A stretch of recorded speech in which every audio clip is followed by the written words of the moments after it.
part 2 of chapter 12 video. So in the previous video, we covered with you the general framework of adjusting entries. So right now we're going to start covering these groups of adjustments. Let's start with deferred or prepaid expenses. Or deferred expenses we covered in chapter 5. I'm not going to cover them.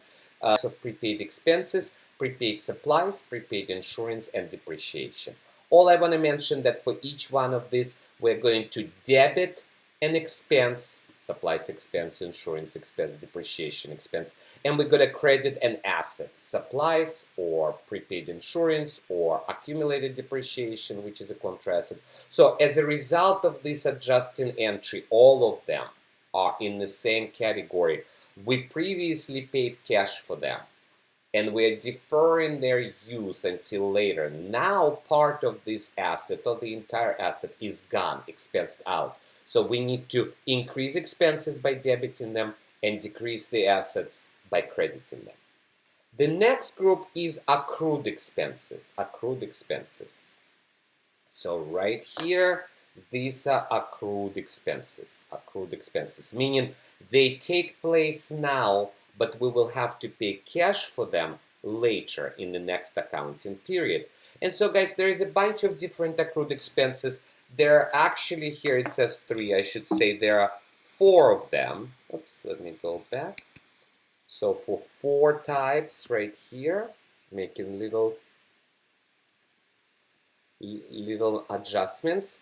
And guys, the first one I will cover is loss from uncollectible accounts. Then we will talk about accrued salaries, accrued payroll taxes, and accrued interest on note payable. Loss from uncollectibles. Under accrual accounting, our bad debt, or so-called uncollectible expense, uncollectible debt expense. So we make a credit sale today, and we will not know how much of this credit sale will not be collected. So we will know the amount in the next accounting period. But because of the matching principle, we must estimate and recognize that expense, that uncollectible expense or bad debt expense now, because we have to report revenue and related expenses in the same period, so the amount of net income is justified. So as I mentioned, this expense will be estimated because we do not know the actual amount until later. And we're going to debit an account called UAE, Uncollectible Accounts Expense. It's bad debt expense. I like that term better, but your textbook uses Uncollectible Accounts Expense. And guys, there are many methods of how we can estimate this uncollectible loss, but loss from uncollectibles. But the company in your textbook, Westside Antiques, uses so-called percentage of net credit sales method. And guys, the information will be given to you, and it's based on the company's past experience with bad debt, as well as the management's assessment of the current economic situations. So here's an example. The estimate will be given that 0.8%, less than 1%, of net credit sales, and net credit sales are given as $100,000, will be uncollectible. So all you do, you take net credit sales, multiply by the percentage. Notice that 0.8% is 0.008. You need to take the decimal point and move it 2 spaces to the left. So it's $800. Where does it go? What do you debit? We debit the expense account now, and we credit a new account, you haven't seen it before, called ADA. It's allowance for doubtful accounts. It's a asset account. It's just like the accumulated depreciation account we studied in chapter 5. So it has minus plus, allowance for doubtful accounts. It's a contra asset account. And guys, this account goes up when we adjust it. And it's pretty much what we believe our bad debt will be in the future period. So what we do with this ADA account, we subtract it from the main account, which is accounts receivables. And guys, the difference is called net AR, net accounts receivables. And that's what companies report on the balance sheet. They do not report $32,000. They report $30,950 at net, because our stockholders, our investors want to know how much cash we think we will collect from receivables, and it's this net amount. Okay, next one, accrued salaries. Same concept, different accounts. Salaries are owed to employees but not due to be paid until the following months. Happens all the time, right? Workers worked for us, the end of the month falls on Wednesday, but we are not going to pay them until the following Monday.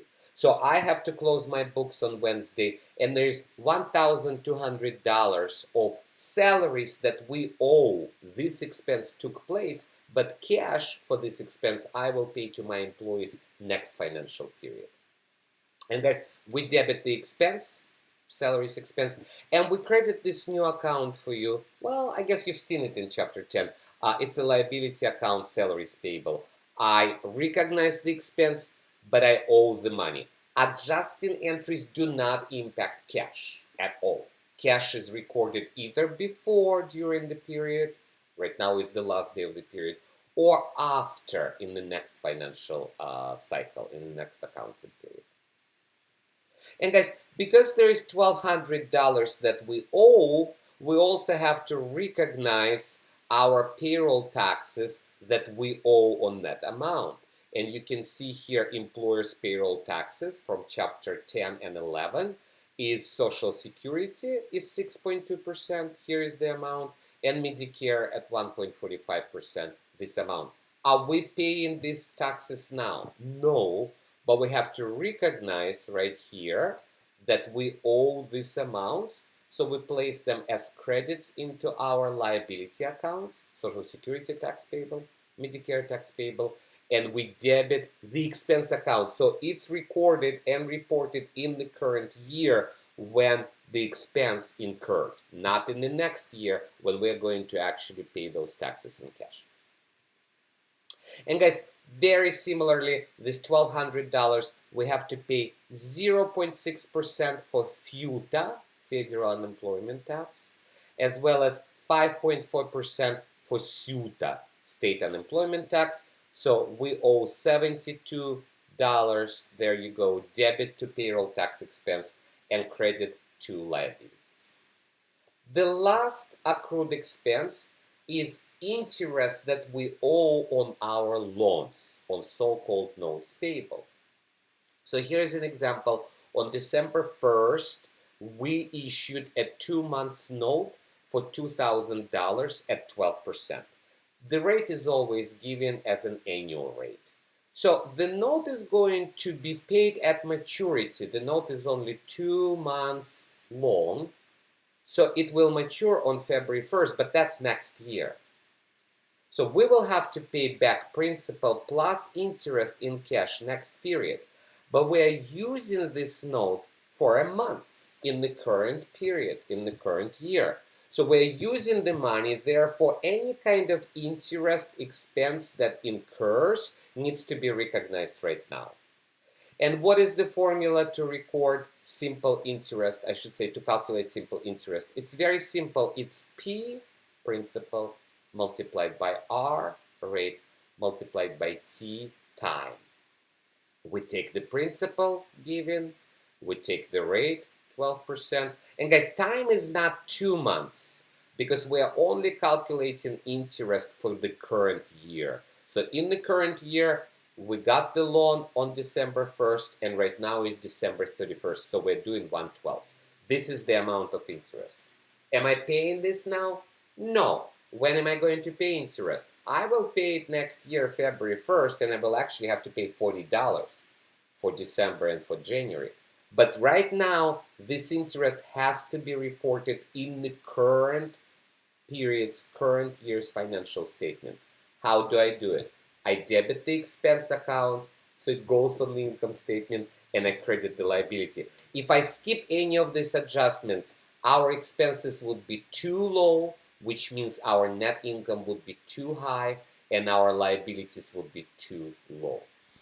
So I will stop here as we covered with you, let me show you right here, we covered with you the deferred or prepaid expenses, just reviewed them, and accrued expenses. And then in the last video, I will cover deferred